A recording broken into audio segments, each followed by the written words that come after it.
You see, the rest of New York simply came, uninvited. The whole city packed into automobiles, and all weekend, every weekend, ended up at Gatsby's.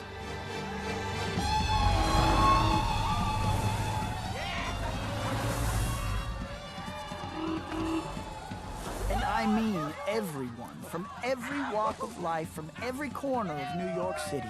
This kaleidoscopic carnival spilled through Gatsby's door. My invitation. Oh, just my throat. You don't need to know the guy. Certainly not my invitation.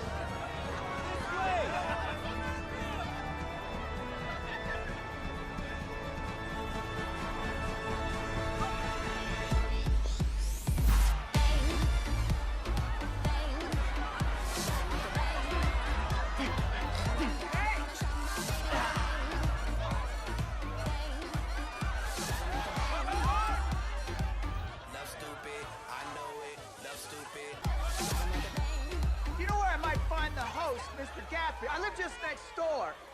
Gatsby? I've never seen Mr. Gatsby, sir. Why, no one has.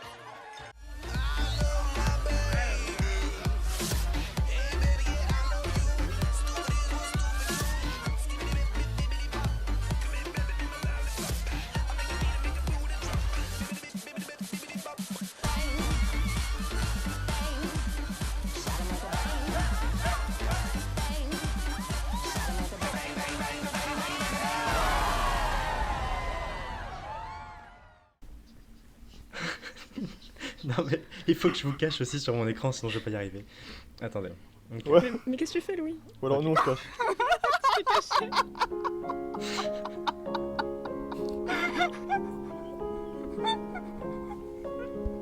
On va mettre 1 heure à commencer. On a fait la fête avant de venir enregistrer, c'est pour ça.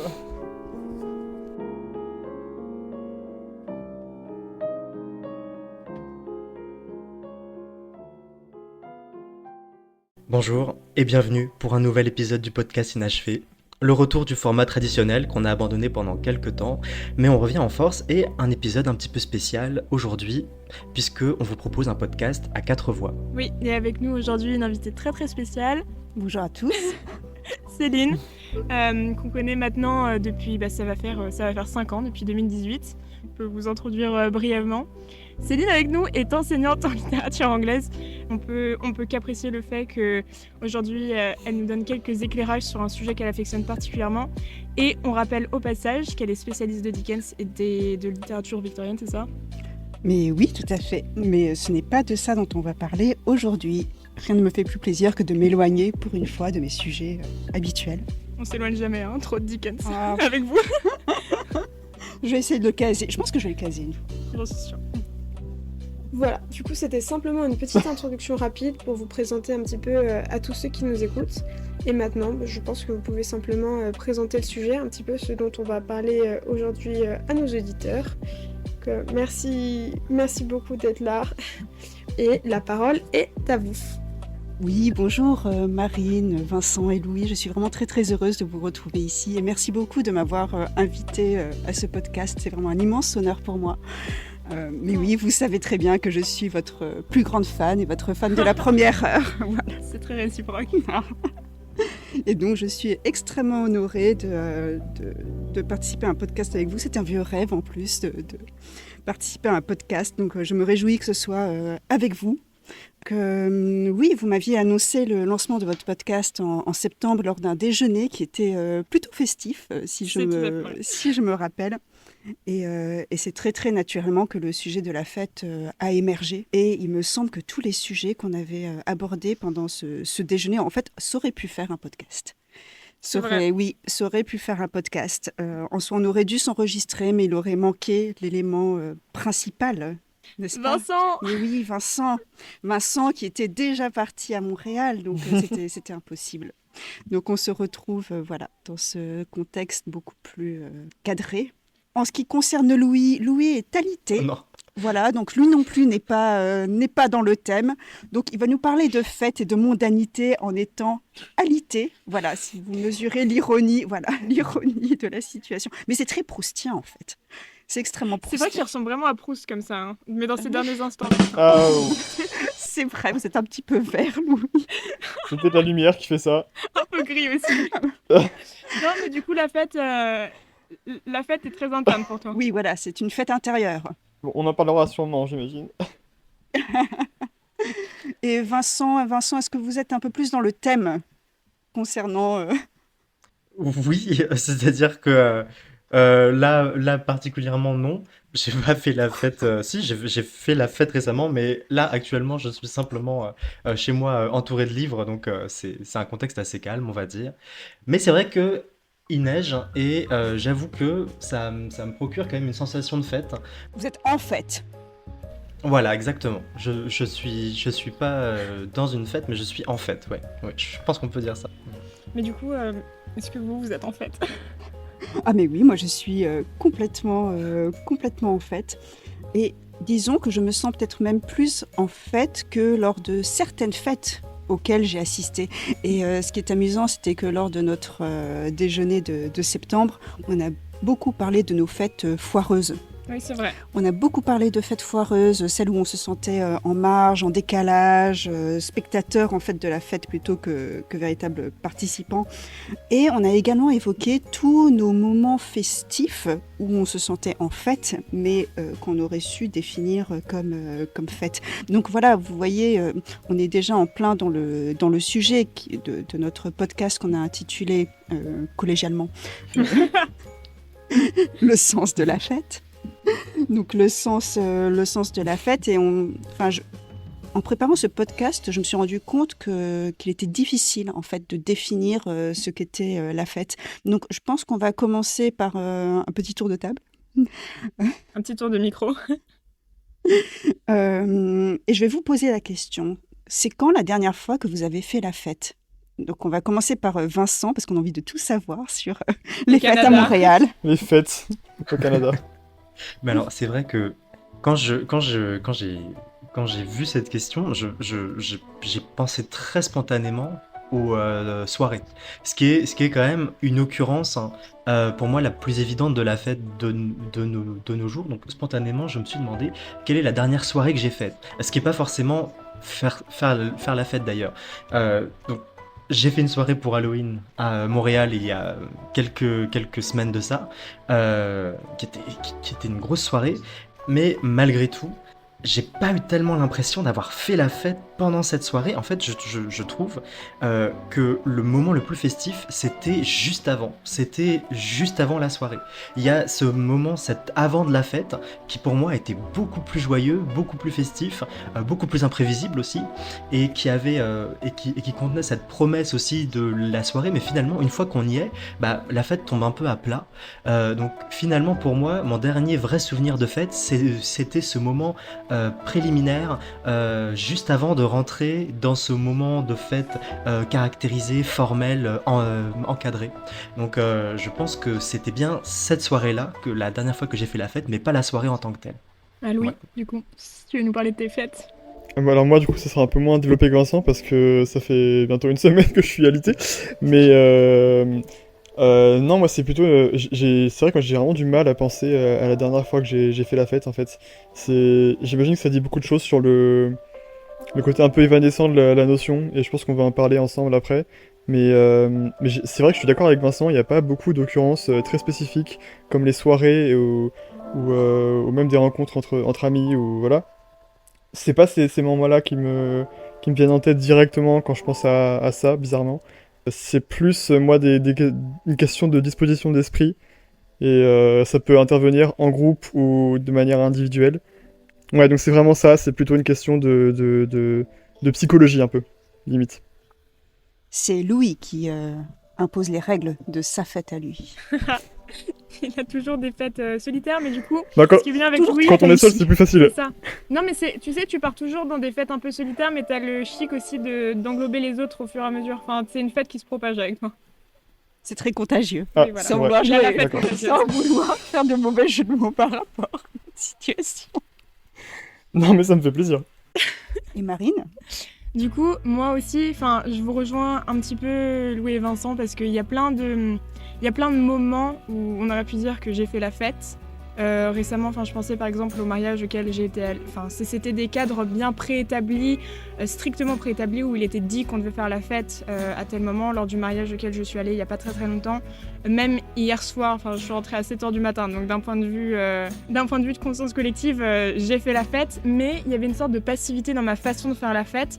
Et c'est ce qui m'intéressait aussi dans l'expression faire la fête, c'est quelque chose qu'on saisit, c'est quelque chose qu'on fait. Or, j'ai pas eu le sentiment que c'était ce que j'ai fait, parce qu'au mariage, la fête, c'est quelque chose que j'ai vu d'un point de vue très extérieur. J'y ai participé, mais de très loin. Et hier, j'ai pas non plus eu le sentiment d'avoir une prise active sur cette fête. En revanche, le dernier moment où je peux dire vraiment que j'ai fait la fête, c'est quand j'étais, il y a pas très très longtemps, avec ma mère et ma sœur aux États-Unis, et qu'on s'est retrouvés autour d'une pizza un vendredi soir, et c'était une fête au sens très personnel du terme. Il y avait rien qui aurait pu prédisposer le fait que ce soit une fête, mais elle était peut-être plus réussie que certaines que j'ai faites récemment. Et vous, Céline? Oui, en préparant ce sujet, je me suis justement posé cette question. Quand était la dernière fois que j'ai fait la fête? Alors si on parle de soirée au sens très classique du terme, je pense que c'était ma soirée à Varsovie. Il y a quelques semaines, mais oui, ma soirée à Varsovie il y a quelques semaines pour l'anniversaire d'une amie très chère. Donc voilà, là il y avait tous les ingrédients étaient réunis pour mener à une définition de la fête. D'autant plus que cette fête, qui en fait était une fête d'anniversaire, une fête personnelle, en fait s'est doublée d'une fête sur le plan politique, puisque c'était exactement le week-end où en fait l'extrême droite, où ont lieu les élections en Pologne, et où l'extrême droite a été chassée du pouvoir de manière assez radicale. Et donc ça, on a vu ce dimanche, le terme de 8 années de pouvoir de l'extrême droite, et ce fut un beau moment de liesse et de réjouissance collective qui se sont ajoutés à la fête personnelle que nous vivions. Donc c'était un moment vraiment extrêmement fort. Pour toutes ces raisons. Je me suis aussi demandé si la fête, c'était pas la dernière fois que j'avais bu des cocktails avec une amie. Et cette amie, justement, je l'avais interviewée pour ce podcast. Et au tout début, elle me soutenait qu'une fête ne se faisait qu'à partir de 5. Voilà, c'était extrêmement précis pour elle. Une fête, c'était 5 personnes au moins. Mais elle a conclu la soirée en disant « Mais en fait, ces cocktails qu'on vient de prendre toutes les deux, est-ce que c'est pas ça, la fête ?» Donc voilà, c'était intéressant la manière dont la définition avait évolué au cours de la soirée. Et la fête, je l'ai aussi ressentie cette semaine en préparant ce podcast. En préparant ce podcast sur un coin de table, dans un café.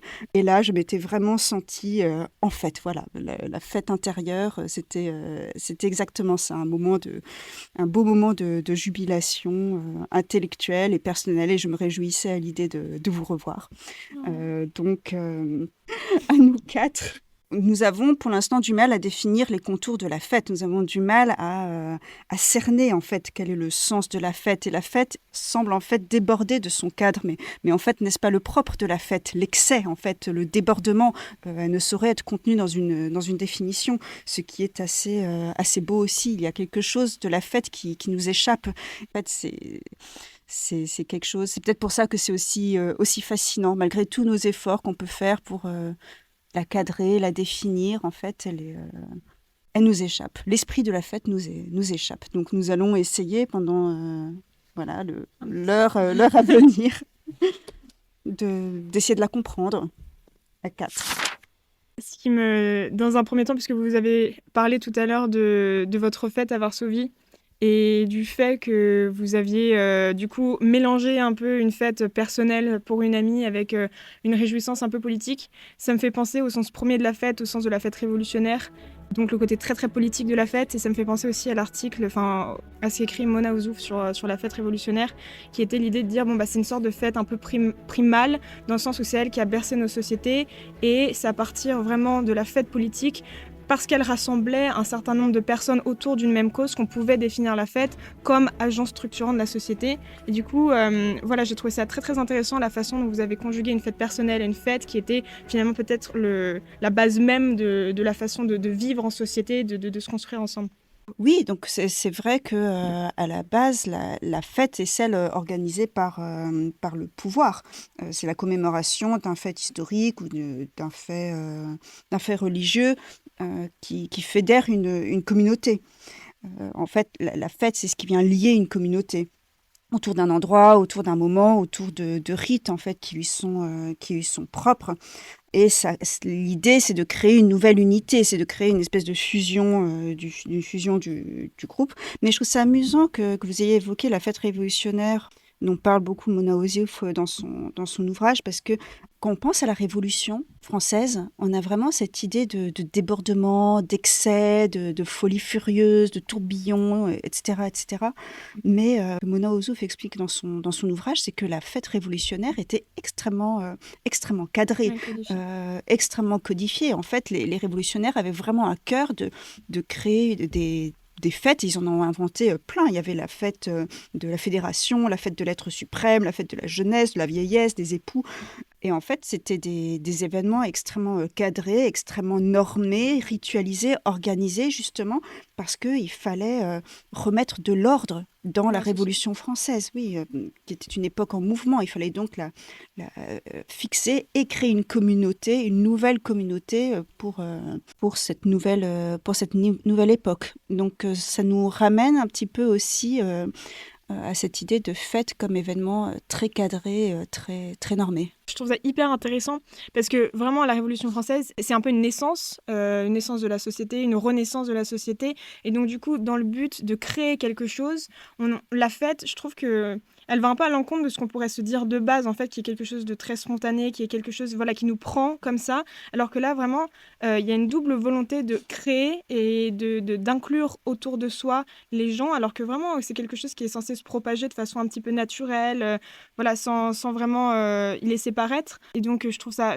drôle. Enfin, ça me fait penser un peu aussi aux sociétés un petit peu plus antiques, à la façon dont la fête était vraiment un point de rassemblement un petit peu de tous et de toutes pour fédérer la société. Donc, vraiment, on a une image un petit peu contradictoire d'une fête qui fédère, qui est censée créer quelque chose, qui est censée donner naissance à. Et d'un autre côté, on a l'idée peut-être plus contemporaine, plus moderne d'une fête qui se propage vraiment sans règles, sans besoin vraiment de donner naissance à quelque chose. Et moi, ça me fait aussi penser à ce que tu dis, donc quand la fête fait naître un nouveau régime ou un nouveau gouvernement, dans le cadre de la Révolution française, ça me fait aussi penser à la définition de la fête comme une sorte de régénérescence, c'est-à-dire en fait on prend un moment historique, si on prend un angle beaucoup plus large, et au moment de la création du nouveau régime, en fait on profite du chaos pour en fait déverser toutes les énergies négatives entre guillemets et se purifier un peu. Donc je sais pas trop si c'est un terme qu'on pourra réemployer plus tard, mais la fête comme purification. Et c'était le cas, comme tu dis, dans les régimes antiques un peu, si j'ai bien compris, parce que c'était toujours une idée de... On organise la fête pour un petit peu maîtriser de manière périodique, et on laisse en fait un jour ou une période donnée à un peuple pour qu'il se déchaîne, et ensuite on revient dans le cadre. Et dans le cadre de la Révolution française, c'était vraiment, enfin, de ce que j'ai compris aussi, une sorte de, enfin, chez Mona Ozouf, un chaos maîtrisé, quoi. Et d'ailleurs, on revient sur le paradoxe qu'on avait redéfini au tout début.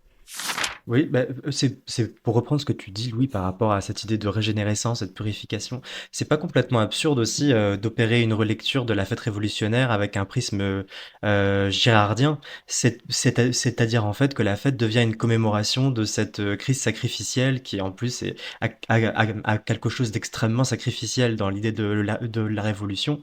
Et donc finalement cette commémoration d'une fin de cycle qui permet aussi au cycle de se renouveler et de repartir dans sa processualité qui aboutira aussi à une crise qui ne pourra pas connaître de résolution autre que violente. Donc ça pourrait être intéressant de la relire comme ça aussi. Oui, parce que c'est vrai que Girard va très très loin quand il affirme que la fête n'est qu'une préparation au sacrifice, que le but de la fête, c'est le sacrifice. Et d'ailleurs, pour Girard, la fête, c'est ce qui dégénère, c'est ce qui tourne mal.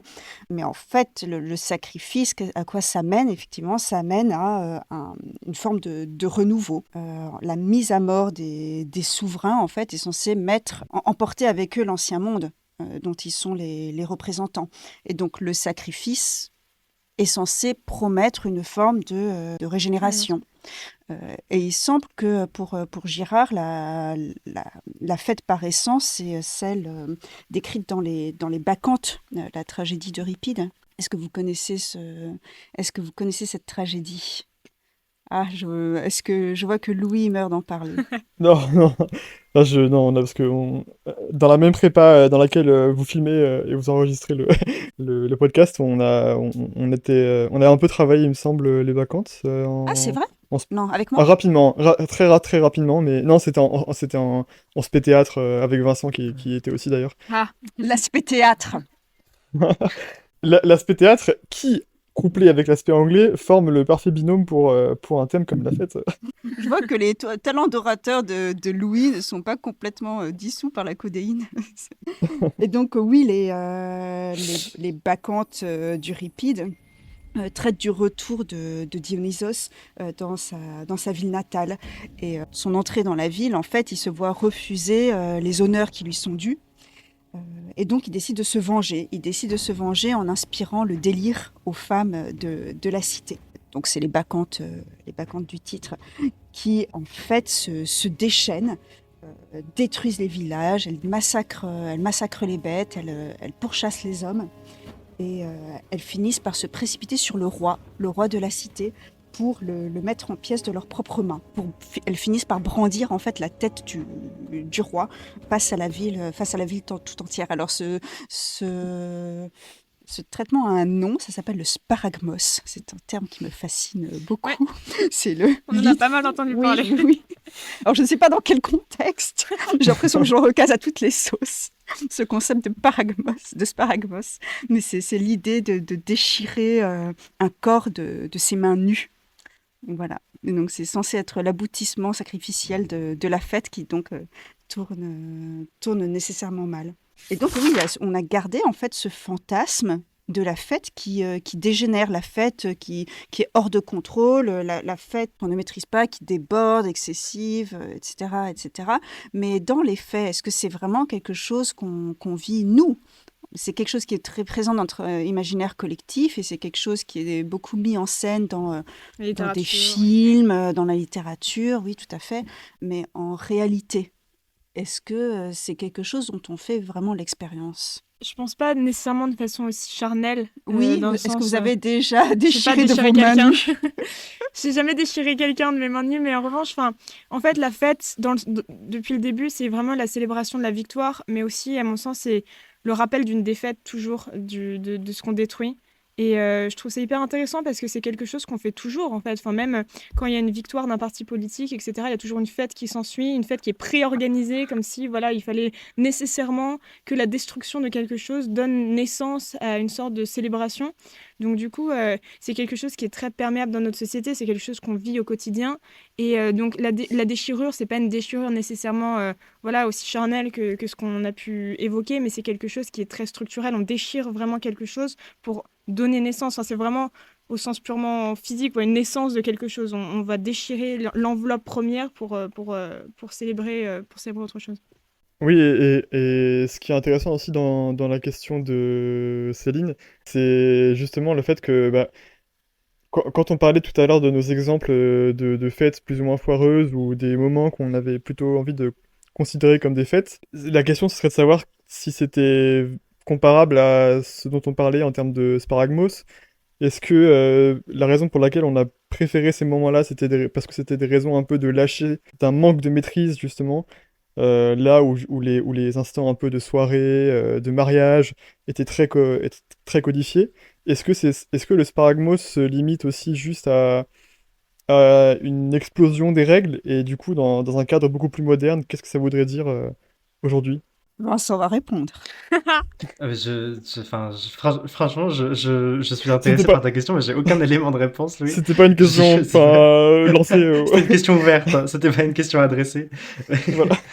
Enfin, en tout cas, c'est sûr que j'ai l'impression, hein, dites-moi si ça vous paraît totalement à l'ouest, mais que c'est plutôt ça, hein. J'ai l'impression que le sparagmo, qui n'est plus du tout utilisable en fait aujourd'hui.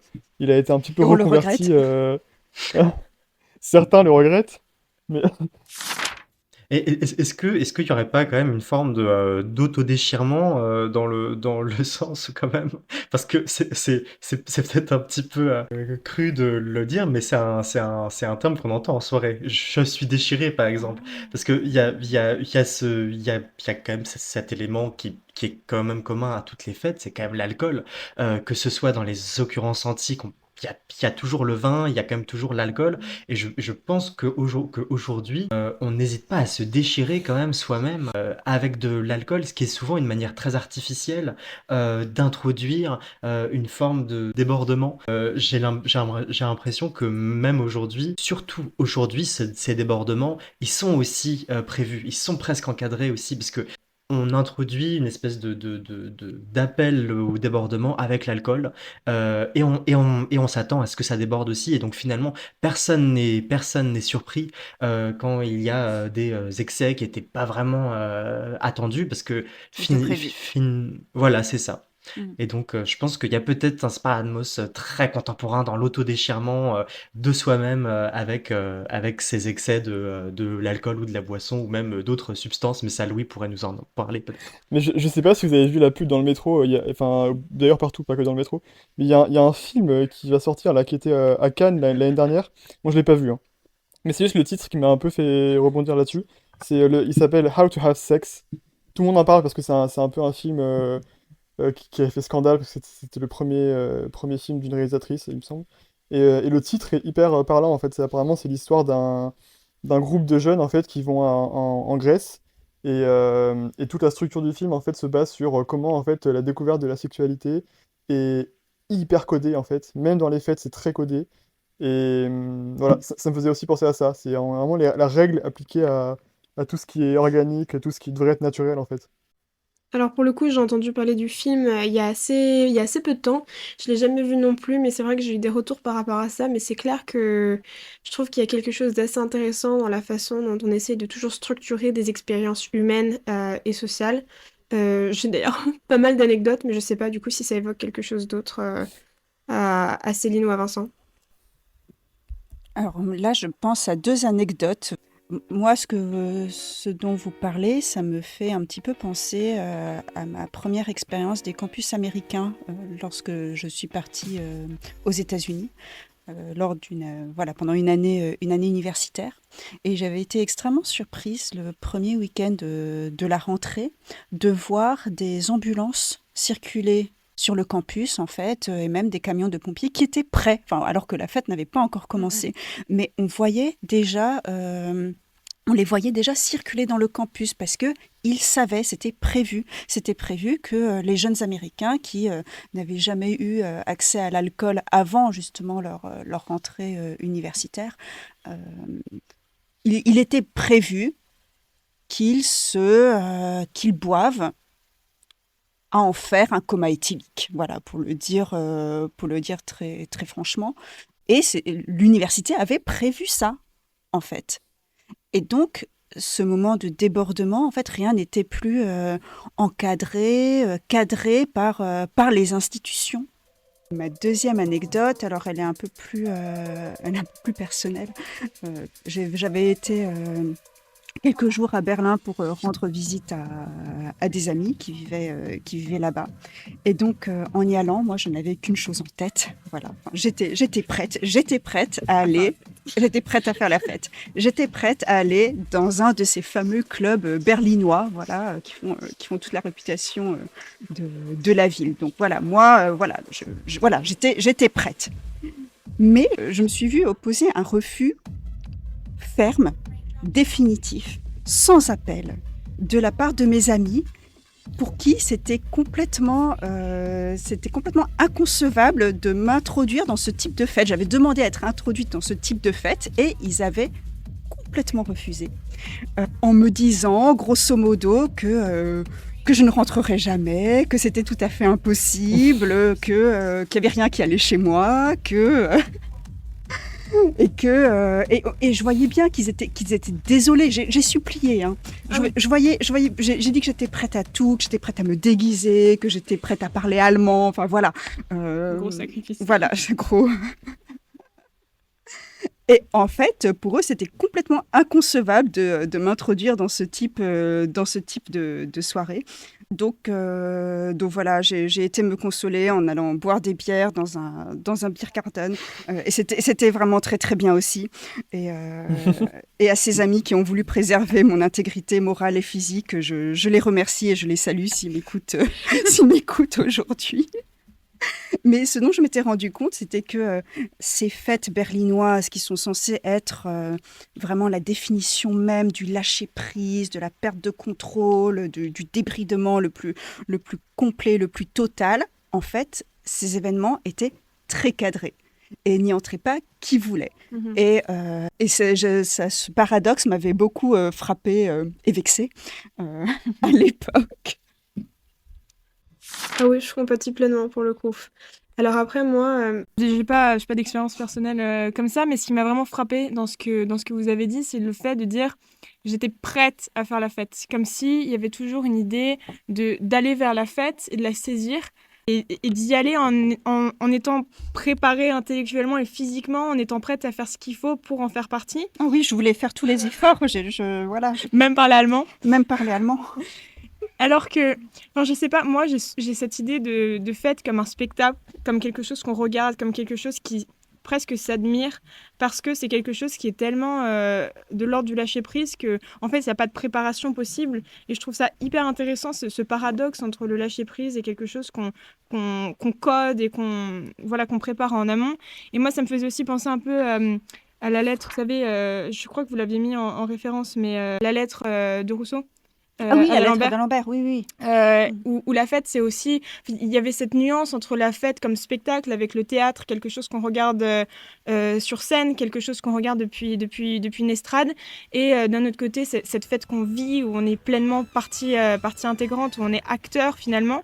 Et voilà, et moi, d'un point de vue purement personnel, les fêtes que j'ai pu voir sur les campus américains aussi, c'était des fêtes où j'étais spectatrice uniquement, où je voyais quelque chose d'assez ésotérique devant moi, enfin quelque chose qui était plein de couleurs, plein de sons, une sorte de synesthésie de la fête, et en fait, pas quelque chose que je pouvais vivre. En fait, j'y avais jamais vraiment accès parce que c'était quelque chose qui était purement de l'ordre du ressenti. Et quand on pense à certains films comme Babylone, par exemple, on a la fête qui explose avec la musique, avec le son, avec les couleurs, mais on est toujours spectateur de cette fête, on n'en prend jamais vraiment part, comme si on était toujours resté purement et simplement sur les gradins de la fête, quoi.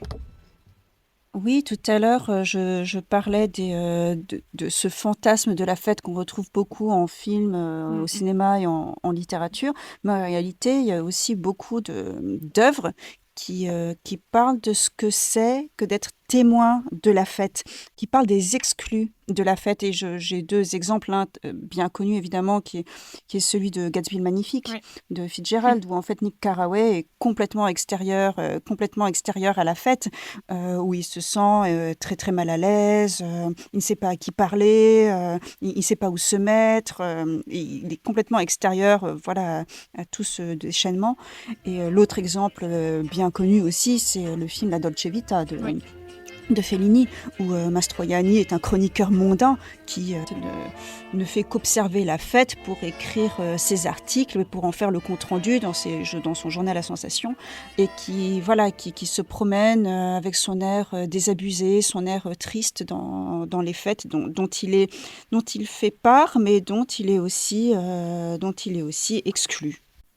Mais c'est absolument terrible. Moi, je trouve d'être spectateur d'une fête dans laquelle on est censé être à la base. J'ai jamais fait l'expérience de venir à une fête en me plaçant comme un spectateur, mais quand on est censé y prendre part et qu'on s'en retrouve exclu, moi je trouve que c'est un sentiment absolument terrible. On a vite fait de subir la fête, je trouve. Et si en effet on perçoit, on ressent un décalage et qu'on se dissocie de la foule, parce que pour moi, la fête a aussi à voir avec la foule, et si on n'en fait plus partie, et alors qu'on est censé en faire partie, je trouve que c'est quand même un sentiment extrêmement. Enfin, moi, j'aime pas du tout ça, personnellement. Et alors ce qui est marrant aussi, c'est que Louis et Marine, je sais pas si vous vous rappelez, mais on a aussi eu une expérience assez déceptive de la fête à Berlin aussi. Mais on s'est retrouvés à la faire de manière beaucoup plus spontanée. Il n'y avait pas Et il me Louis. semble qu'à ce moment-là, ah oui, alors c'est vrai que Louis était littéralement exclu, si je puis dire, parce que je crois qu'on l'a complètement oublié. On le Mais connaissait pas beaucoup à l'époque, hein, ne vous en voulez voilà, pas, c'est hein. vrai. Mais oui, oui, au final, il me semble que dans ce moment spontané de la fête qui a été complètement improvisé, il n'y avait pas de spectateurs. On était complètement inhérents au processus festif et puis il y a pas de réflexivité ou d'objectivation Mm. parce qu'il me semble qu'il y a pas eu d'exclusion au sein de la fête. Alors, Oui, Louis a été exclu en amont, mais en effet, on le connaissait pas vraiment à l'époque. Mais c'était à Berlin aussi, donc c'est pour ça que une ça me résurgence. fait penser à ça. Voilà, c'est ça. Est-ce que Berlin a créé la communauté de Troyes que vous êtes? Je crois que oui, en plus. Je crois que c'était le point de Ouais. départ d'une amitié. Mais je pense tout à fait aussi. J'avais pas pensé à ça comme ça, mais oui, je pense bien. Mais ce que je trouve hyper intéressant, du coup, c'est qu'on peut avoir un pied dans la fête et en fait en être complètement exclu. C'est-à-dire que être physiquement dans la fête ne donne pas un laissez-passer pour être intellectuellement intégré à la fête. Il y a quand même une sorte de barrière qu'il faut franchir. Et ça me fait toujours penser au début de fête, où il y a une sorte de gêne qui s'installe avant qu'on se donne l'autorisation de vraiment lâcher prise et d'être dans la fête, comme si c'était un état d'esprit qu'il fallait atteindre, c'était une sorte d'étape à franchir, de barrière un peu à laisser tomber. C'est-à-dire que quand on rentre dans un espace qui est censé être un espace de fête, enfin je parle pour moi, mais j'ai toujours le sentiment qu'il faille que je sois inclus à cette fête et c'est un processus qui est pas rapide. C'est quelque chose dans lequel il faut se mettre et donc du coup ça me fait penser aussi un peu à Lucie dans Villesse qui essaye d'errer un petit, qui erre dans la fête, qui sait pas très bien où aller et qui en fait est simplement exclue du processus festif parce que de toute manière c'est un état d'esprit dans lequel elle n'est pas et c'est un état d'esprit dans lequel il faut se mettre. Donc oui, on peut être dans la fête, on peut avoir un pied dans cette fête, mais ça veut pas dire nécessairement qu'on fait la fête. Est-ce que vous pensez que c'est pour ça Non, que... non, non, c'était. Non, vas-y, Louis. Non. Parce que j'allais rebondir sur Villette, mais. Non, c'était juste pour dire en fait que oui, oui, je suis d'accord.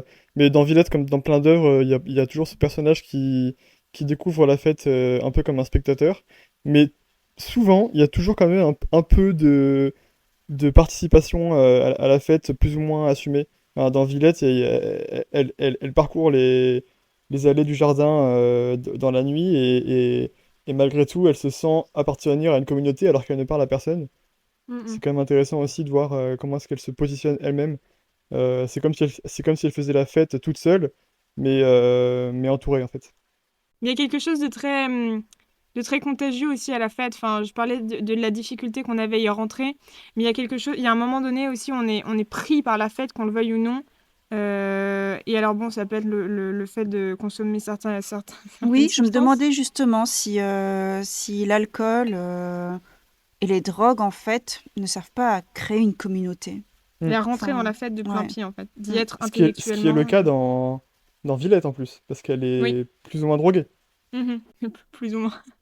Non, mais aussi, voilà, si on parle d'un autre livre, en fait, j'arrête pas de mentionner des livres que tu viens de lire, Louis, mais en même temps, c'est des livres que j'ai lus il y a un certain nombre de temps. Et Mais qu'on a lu ensemble aussi. oui, oui, mais par exemple, dans Donatar, tu vois, la fête qui est une fête au départ purement intellectuelle, dans le sens où c'est quelque chose, on crée une sorte de communauté intellectuelle qui nous entoure, qui nous happe, et dans lesquelles on essaye de rentrer, se termine par une sorte de fête qu'on ne maîtrise plus du tout. On est complètement transcendé par quelque chose de supérieur qui nous aspire et dans lequel on peut plus défaire et qui rejoint un petit peu la définition qu'on avait donnée de la fête comme déchirement, comme quelque chose qui nous prend à cœur et qui amène, pour le coup, vraiment dans... Je sais plus le titre en français. Le maître...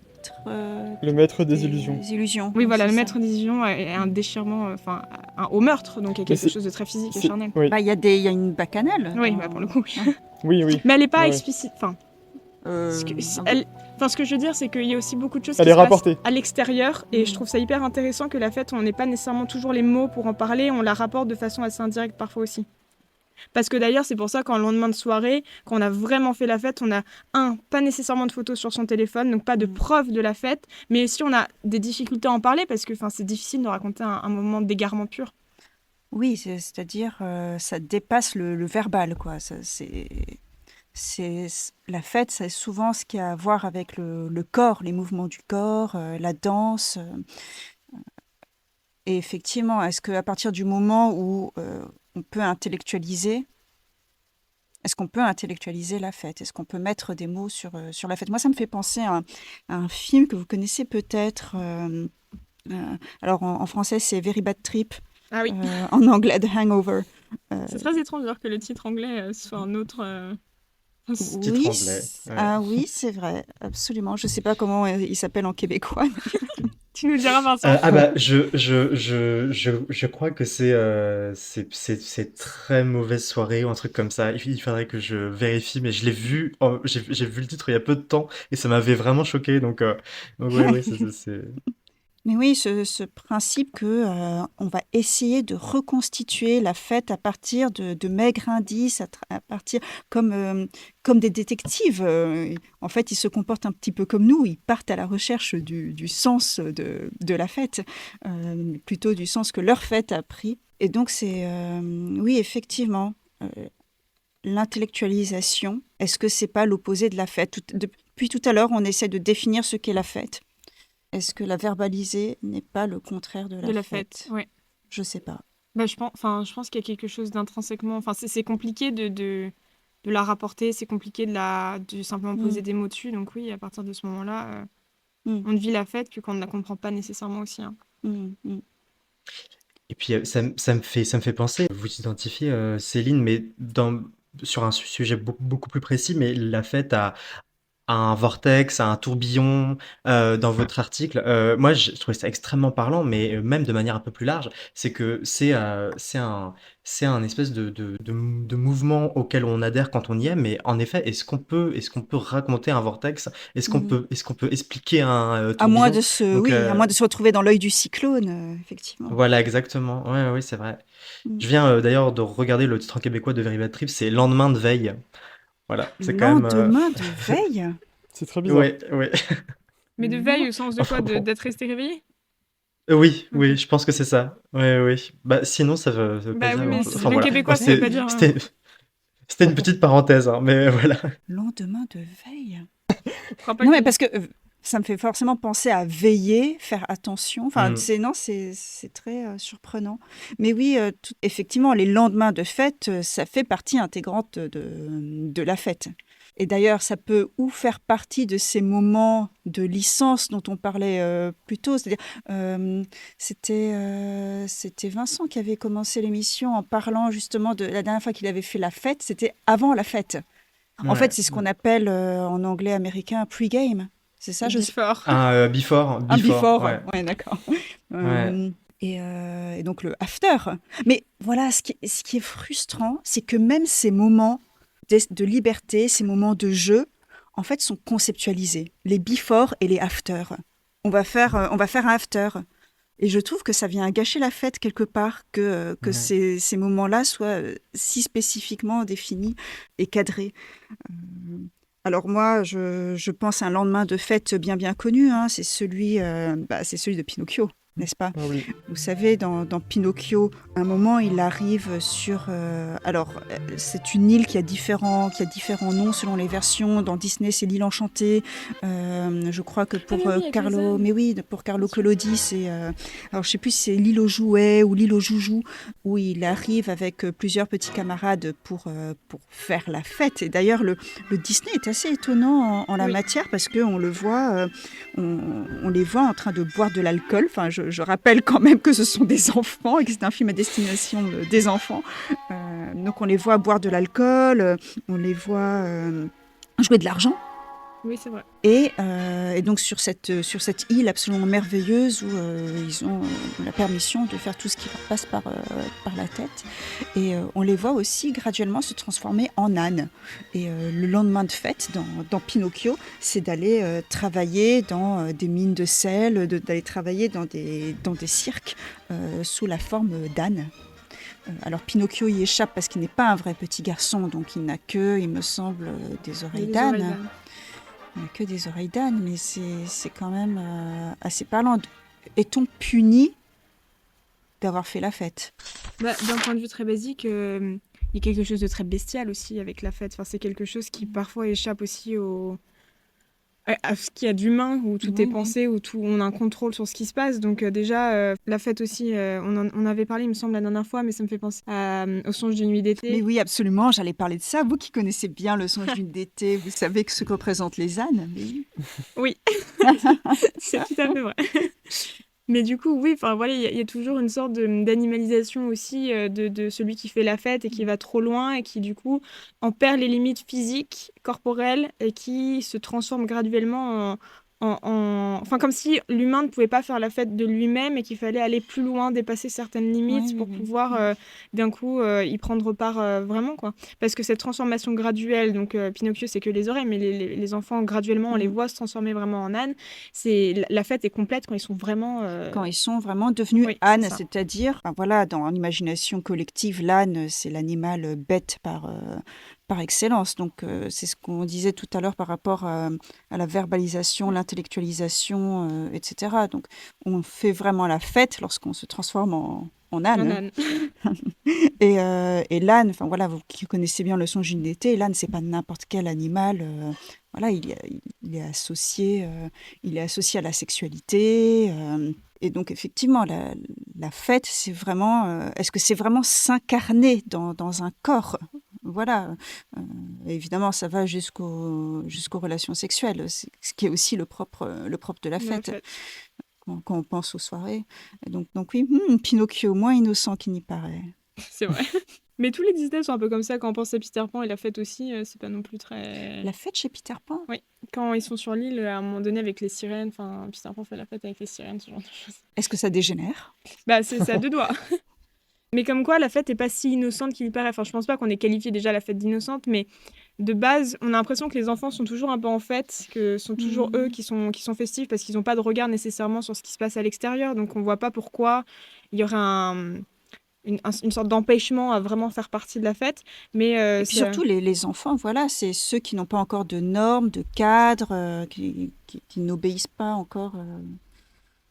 Alors que bizarrement, la fête, quand on y pense, c'est quelque chose de très adulte. Enfin, c'est quelque chose qu'il faut avoir un certain âge. Enfin, il y a des prérequis. On ne peut pas boire avant tel âge. On ne peut pas consommer tel ou tel truc avant tel âge. Donc, c'est bizarre aussi d'opposer l'âge à une sorte... Enfin, la fête à une sorte d'âge qu'il faudrait franchir pour pouvoir vraiment l'apprécier ou en tout cas vraiment y prendre part. Non, mais en plus, c'est un paradoxe intéressant parce que moi, j'aimais bien le terme puni. C'est vrai que quand on est souvent puni quand on fait trop la fête. Par exemple, désolé de retourner aux mêmes références, mais pour le Maître des Illusions, ils sont vraiment punis d'avoir fait la fête. Il y a toute une affaire criminelle qui s'ensuit après, et ils regrettent en fait d'avoir fait la fête. Et cette notion un peu de punition, alors qu'on est censé avoir une activité d'adulte, je pense que c'est tout le paradoxe de la fête. Mais est-ce que c'est pas le signe d'une bonne fête quand on le regrette d'avoir fait la fête? Quand le lendemain on se dit non mais on allait trop loin, qu'on a mal à la tête. Je pense que c'est la question aussi, c'est est-ce qu'on est prêt à faire... En fait, est-ce qu'on est prêt à faire la fête ou pas? Et si on est prêt, faut aller jusqu'au bout, sinon ça sera pas une fête en fait. Est-ce qu'on est prêt à assumer de regretter? Quand je parlais de perte d'intégrité morale et physique tout à l'heure, je plaisantais, mais en réalité, je pense qu'il y a quelque chose de ça. Non, mais vraiment, c'est quelque chose que parce qu'on le maîtrise pas, justement, qui nous englobe, et parce qu'il nous englobe, qu'on peut aller très loin aussi dans cette perte de soi, de cette perte de son entourage. Et finalement, est-ce que quand on arrive à un tel point de fête, où on est complètement à l'ouest, où on maîtrise vraiment plus rien, on n'est même pas une sorte de fête individuelle, où on arrive à un état où on n'a même plus besoin d'autrui ou d'autre chose que de soi pour finaliser la fête. Parce que en fin de soirée, c'est pas comme si on était tous réunis... Enfin, il y a quelque chose aussi très individuel dans la fin de fête, je trouve, qui est assez intéressant. Moi, ça me fait un petit peu penser à cette scène très emblématique de la Dolce Vita, où tout à la fin du film, en fait, on voit les fêtards à l'aube se diriger vers la plage. Et je ne sais pas si vous connaissez cette scène, mais ils attrapent cette espèce de créature des mers complètement monstrueuse, vous voyez, Oui. qui se fait prendre dans leur filet. Et cette créature des mers, mais qui a quelque chose de quasiment biblique, qui est extrêmement monstrueuse en fait. Bon, alors c'est très démonstratif de la part de Fellini, mais je pense qu'elle représente quelque chose de l'ordre de la monstruosité des fêtards le lendemain de fêtes qui se retrouvent face à eux-mêmes, face à leurs excès, face à leurs débordements, et quelque chose qui leur revient, voilà, qui sort de la mer et qui revient vers eux. Bah, c'est drôle parce que la fête, c'est un moment où on peut être confronté à soi-même, on se retrouve soi face à soi-même, mais aussi c'est le seul moment où on peut vraiment prendre un masque et accepter d'être quelqu'un d'autre et accepter de faire autrement les choses. Bon, il y a l'exemple très très connu, Louis pourra nous en dire plus parce que je sais que c'est quelque chose qui l'intéressait beaucoup, mais la fête comme carnaval où on mime quelqu'un d'autre, on singe quelqu'un d'autre, on est quelqu'un d'autre, ou même dans Notre-Dame de Paris avec l'idée d'inversion des valeurs, ou la fête comme lieu et place où on peut justement se donner à voir comme étant une autre entité ou en étant quelqu'un d'autre. Je sais pas, Louis, si tu veux dire quelque chose, parce que je sais qu'on en avait pas mal parlé de ça, du carnaval. Oui, c'est vrai qu'on en a beaucoup parlé, mais même au tout début, quand on disait qu'il y avait un peu une purgation des énergies. Mais c'est très. Enfin, en fait, je pense que c'est lié aussi à ce que tu disais sur un peu le paradoxe entre soi et les autres. Et quand on fait la fête, en fait, celui qui fait la fête ne rentre jamais trop dans la fête quand il pense à lui et quand il regarde et quand il a un point de vue spectateur. Et alors que le carnaval, en fait, c'est vraiment c'est imaginer un acteur et prendre son masque.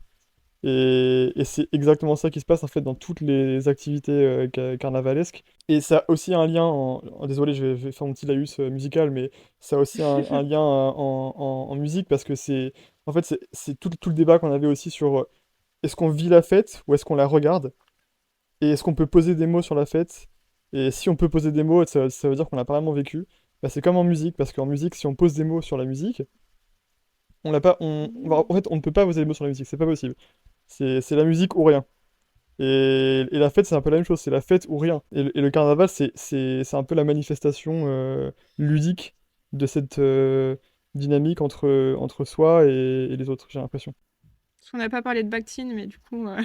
Oui, c'est vrai qu'on peut parler de Bakhtin aussi, sans trop rentrer dans les détails critiques. En plus, on n'a pas parlé non plus de... Bah, enfin, c'est un peu quand même dans le lien aussi, mais on n'a pas trop parlé de Rabelais, et Rabelais, Oui. il a énormément parlé dans le côté un peu grotesque et même totalement vulgaire en Oui, fait le de la corps fête. grotesque. Oui. Moi, ce que je trouve assez intéressant dans cette notion de carnaval, c'est l'idée bon, évidemment, la thèse très classique de Bakhtin, qui consiste, voilà, le renversement des hiérarchies sociales, inverser les règles sociales, où il s'agit de maltraiter le roi, qui est l'effigie du carnaval, le maltraiter, le battre, le mettre en pièces, le brûler, le noyer, etc. Et d'ailleurs, qui nous rappelle ce qu'on disait tout à Le l'heure début. sur le sparagmos. Et en fait, ça me fait penser à un festival dont vous avez sans doute entendu Ah oui. parler, qui est Burning Man. Ah oui, oh. Qui est Burning Man, où justement on détruit Ce qu'on a construit pour la ouais, fête. ce qu'on a construit pour la fête. Mais vous trouvez pas qu'il y a un côté très triste aussi de la fête? C'est-à-dire que elle est finie à un moment donné, enfin la fête est forcément finie, et donc du coup on doit enlever un petit peu tout ce qu'on a de la fête, enfin je veux dire par exemple quand on a préparé un endroit pour la fête, on enlève les décorations, enfin il y a un côté extrêmement triste aussi à ce que la fête Oui. soit finie, comme s'il fallait un marqueur un petit peu physique du fait que, enfin on change d'espace quoi, vraiment on change temporellement, l'espace de la fête est fini, le lieu de la fête, enfin il y a quelque chose de triste. Ouais, en je fait, trouve. c'est comme si on s'attendait à ce qu'après la fête, il n'y ait rien. Mais en fait, il y a quand même quelque chose après. Bah, il Et y a on la est vie. toujours déçu qu'il y ait quelque chose après, en fait. Et puis je trouve aussi que ça pose la question de est-ce qu'on a fêté ce qui était à fêter? Parce que souvent, enfin, je me demandais pour qui ou pourquoi est-ce qu'on fait une fête? Très très souvent, on fête quelque chose quand même. On peut faire la fête pour faire la fête, mais très très souvent, il y a un prétexte à la fête quand même. On fait par exemple la fête pour le Nouvel An. Est-ce que une fois qu'on a fêté le Nouvel An, on se dit bon bah le nouvel an a été fêté et est-ce qu'on l'a bien fêté? Moi, j'ai l'impression qu'on se pose jamais cette question-là, en fait. C'est un après de la fête qu'on n'envisage pas, parce que je pense que tu as raison, Louis. Quand on fait la fête, on n'envisage pas qu'il y a un après de la fête, en fait. Bon, voilà. En fait, Vous avez remarqué qu'on passe notre temps à répéter en fait depuis oui, Ouais. c'est même pas volontaire. Mais nous sommes en fête, donc voilà, en fait. Moi, ça me fait penser à la fête de la musique. Quand on fait la fête de la musique, fêtons-nous véritablement la musique? C'est pas Louis qui va dire oui. Hein. C'est quand la dernière fois que vous avez vraiment joui de la musique lors de la fête de la musique? C'est bizarre de donner Ouais. un instant précis où on est censé apprécier la musique en Oui, la c'est ça, faisant jouer comme ça. Moi, j'ai l'impression que c'est, oui, qu'on est rarement à profiter de la musique pendant la fête de la Ouais. musique, alors qu'on fête la musique. C'est un prétexte en fait. C'est un prétexte, oui. Oui, mais en même temps, et comme tu disais, Louis, on peut pas mettre de mots sur la musique. Moi, ça me fait vraiment penser au texte de Jean Kelevitch, la musique est Oui. ineffable. Mais et peut-être qu'à défaut de la dire, on peut quand même la fêter. Peut-être qu'un des seuls moyens d'avoir un rapport autre que la simple écoute à la musique, à défaut de pouvoir la dire, c'est quand même de pouvoir la célébrer. Donc, je trouve que malgré tout, c'est une bonne idée. Mais c'est vrai que dans les faits, j'ai rarement eu l'impression d'aller à la fête de la musique et de me dire, bah là vraiment, on célèbre la musique, quoi. Quelle belle musique. Quelle belle Mais, musique. mais je pense que c'est aussi parce que dans le langage courant, on a tendance un peu à mélanger célébration et J'en ai fête, question. peut-être, je sais pas. Enfin, c'est... Peut-être. Enfin, parce que célébration, en fait, c'est plus... c'est comme tu disais, c'est-à-dire que c'est fixé sur un événement ou sur une personne ou Mm. un objet. Ou... Quoique la fête peut aussi être fixée sur un objet, donc c'est vrai que... Donc Ouais. la confusion ne vient pas de nulle part.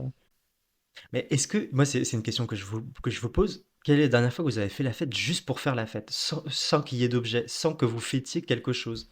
Fêtes, moi, j'ai l'impression que ce sont des fêtes qui émergent de manière très spontanée. Mm. À partir du moment où on prévoit de faire la fête, c'est forcément pour quelque chose, pour la Coupe du Monde, pour un anniversaire, pour fêter un concours, comme vous l'avez fait, ou un mariage. Et donc, ça peut arriver de faire la fête pour rien, mais dans ce cas-là, elle n'est pas prévue. Et on a moins l'impression d'être dans la légitimité de la fête aussi. On se sent mal de faire la fête quand c'est pas prévu, j'ai l'impression. Ce que je trouve chouette, enfin, ce que je trouve intéressant avec l'idée d'imprévu, c'est l'idée que la fête, c'est quelque chose de très hypothétique derrière, parce que, on ne sait pas vraiment vers quoi ça va déboucher, on ne sait pas quel masque on va mettre lors de la fête, on ne sait pas quel type de personne on peut être, mais je trouve aussi que ça laisse le choix enfin, il y a beaucoup d'interrogations derrière, il y a plein de possibilités. Enfin, moi, ça me fait toujours penser, c'est ce que je recherchais tout à l'heure, mais dans Le Soleil se lève aussi, par exemple, où les personnages sont en état constant de fête. C'est parce qu'ils boivent aussi un peu beaucoup, mais je veux dire, où la fête est présente en permanence. D'ailleurs, c'est pas anodin que l'autre titre, ce soit Fiesta, enfin, du livre d'Hemingway. C'est qu'en fait, on est sur une idée de fête qui va donner lieu à plein de possibilités et on ne sait pas vraiment quel fil tirer parce que ben voilà, on est tellement dans une perte d'essence et perte des repères qu'on ne sait pas vraiment ce que ça va donner. Et la dernière ligne du livre qui rappelle ça aurait pu être une autre possibilité aussi, aurait pu être belle, aurait pu être intéressante. Ben voilà, c'est l'idée de dire que quand on est en état perpétuel de fête et qu'on ne sait pas ce qui se passe et qu'on est dans une hypothèse constante de la fête, on arrive à déboucher vers plein de possibilités qui ne sont pas prévues, quoi. Mais c'est pour ça que je trouve que anticiper la fête, c'est ce qu'il y a de plus festif en fait. C'est parce que tout est possible. Oui, c'est vrai. Et les lendemains de fête sont forcément un peu tristes parce que la fête n'a pas tenu ses promesses.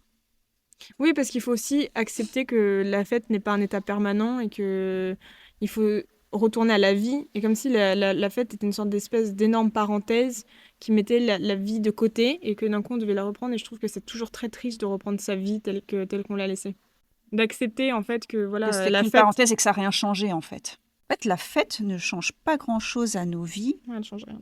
parce que tout est prévu dans la fête. Oui. Oui, c'est vrai. Ouais. Non, mais oui, enfin, c'est ça qu'il y a peut-être aussi ce fantasme d'être sauvé par la fête, enfin, que quelque chose de presque de miraculeux qui puisse advenir, et puis que un lendemain de fête, on se rend compte à chaque fois qu'on n'a pas été sauvé par la fête, en fait. Ouais, c'est un peu ce sentiment que j'ai. Comme si, en fait, mine de rien, c'était un peu codé et que Ouais. toutes les éventualités, on les avait, mais que voilà, la seule chose qu'on emporte de la fête, c'est peut-être une gueule de bois un peu le lendemain, mais bon. Parce qu'en plus, si on a bien, comme on disait tout à l'heure, si on a bien fait la fête, on n'a pas nécessairement tous les souvenirs aussi de la fête, donc il reste pas grand-chose de la fête. Que des décorations enlevées. Le fait qu'on nous laisse faire la fête, ça montre bien à quel point la fête est inoffensive. Bah, si elle est dans l'espace qu'on lui Ouais, a, en qu'on fait, ouais. qu'on les décerné, oui. Moi, ce qui me frappe aussi, c'est de voir à quel point la fête est surveillée, mais même parfois la surveillance policière associée à la fête. Enfin, pas forcément policière, mais vous voyez, en boîte de nuit, il y a toujours des videurs. Les soirées de Nouvel An, j'ai l'impression que la police est au taquet. Pareil pour la fête de la musique, pareil pour la Coupe du Monde. En fait, c'est de voir à quel point le pouvoir, l'État, s'assure que rien ne dégénère, en fait, qu'on ait l'impression qu'il nous laisse la possibilité de fantasmer ce débordement, mais qu'en fait, le débordement n'a pas lieu, parce que tout débordement, en fait, est prévu. Et à partir du moment où c'est prévu, y a-t-il vraiment débordement ? Moi, il y a une expression qui me fascine assez en soirée. Alors, on n'emploie plus beaucoup ce terme-là, c'est la boîte de nuit. Oui, c'est vrai. Et le terme de boîte, en fait, montre bien à quel point c'est contenu, à quel point il y a des limites. Et c'est une boîte et on fait la fête dans une boîte. En dehors de la boîte, rien ne transpire, en fait. Rien ne... C'est vraiment une hétérotopie au Oui, sens fouquelien du oui. terme. Là, pour le coup, Mm, la boîte de nuit, c'est complètement mm, ça. C'est un espace où les règles sont suspendues ou en tout cas ne sont pas les mêmes que dans le reste de l'espace public ou de l'espace commun. Ouais. mais en réalité ne change rien aux règles de l'espace commun. Oui, parce que c'est un espace qui est Et isolé c'est aussi. peut-être pour ça qu'elle Oui, existe. et Oui, oui, c'est c'est là vrai. pour ça. Mais moi, quand j'étais à Las Vegas, par exemple, ça m'avait énormément frappé parce qu'on entre dans l'hôtel, on est dans sa chambre d'hôtel, on en sort et d'un coup, on est happé par la fête du casino, alors que c'est quelque chose qu'on a. Enfin, il suffit simplement de mettre le pied là-dedans pour être happé par quelque chose et puis on ressort du casino comme si de rien n'était. Puis derrière, c'est calme. Enfin, je veux dire, on est sorti de la fête, on peut en rentrer, sortir à volonté parce qu'il y a un espace dédié justement à ça et on est libre en fait de le franchir ou simplement. De rester là où on est, enfin à l'extérieur de la fête. Ça fait penser un peu à la purge, dans le sens où, je veux dire, à un moment donné, quand on donne le top départ, la fête a lieu, et puis après, voilà, quand on siffle la fin de la fête, bah, il faut tout remballer et puis arrêter ce qu'on fait. Et tout le monde est déguisé d'ailleurs. Dans la purge, c'est vrai. Oui, c'est Ouais, vrai. ouais. Donc c'est complètement vrai. C'est un film d'horreur. Enfin, D'accord. Ah, Ah oui, non, d'accord. pardon. Oui, Oui, oui, on aurait dû oui. l'introduire comme ça. Ah oui, oui, oui. Ok, oui, oui, je c'est là vois. au point de Oui, départ, oui. on dit tout est permis, et donc Oui, du oui, coup... oui. J'étais un peu surprise parce qu'on parlait de purge tout à l'heure, on parlait de Louis qui était malade et Oui, non, mais alité. Enfin, oui. je voyais pas le rapport. Est-ce qu'on serait pas parti en fait? Au dépend de Louis, mais il faut bien un cri sacrificiel. Oh mon Et Dieu. ce sera Louis. Je suis prêt, déchirez-moi. Céline, est-ce que vous aviez d'autres points Je vais à aborder, Céline, qui vous regarder. tenaient à cœur?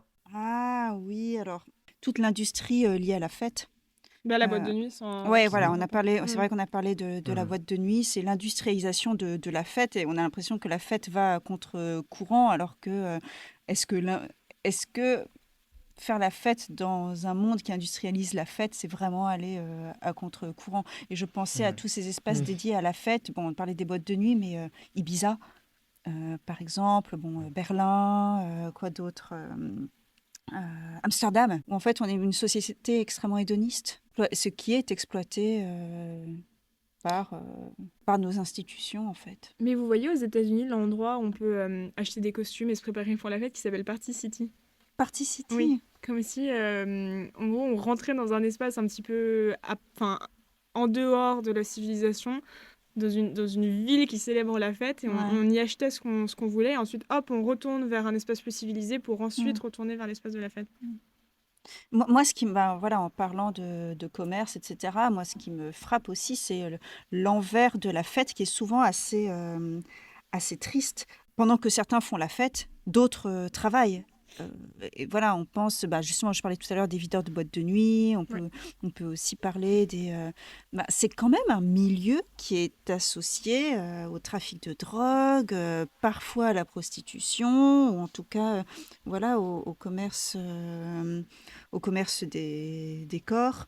Il y a des personnes qui travaillent, en fait, Oui, à faire la fête. à faire la fête. Et ce sont des métiers assez tristes. Et ces personnes qui d'ailleurs travaillent, ont-elles une place au soleil?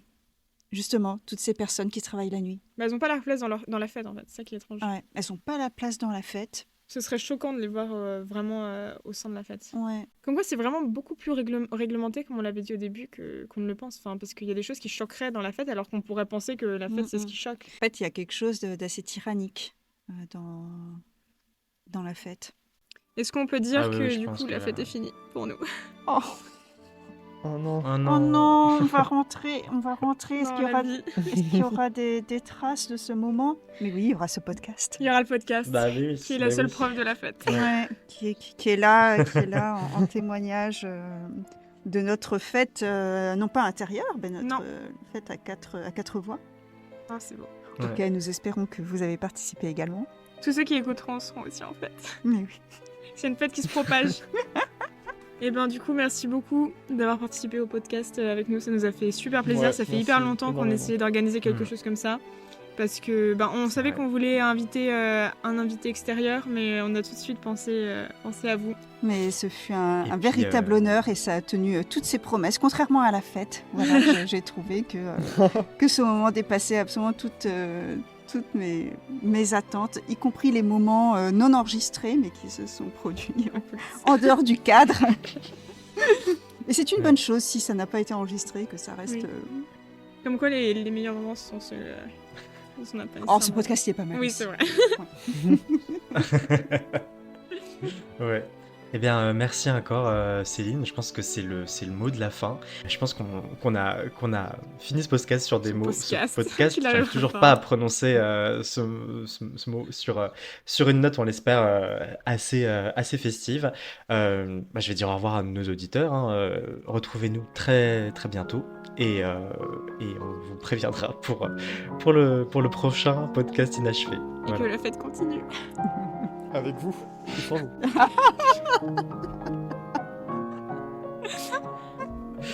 Je Ok. coupe. Ouais, moi aussi.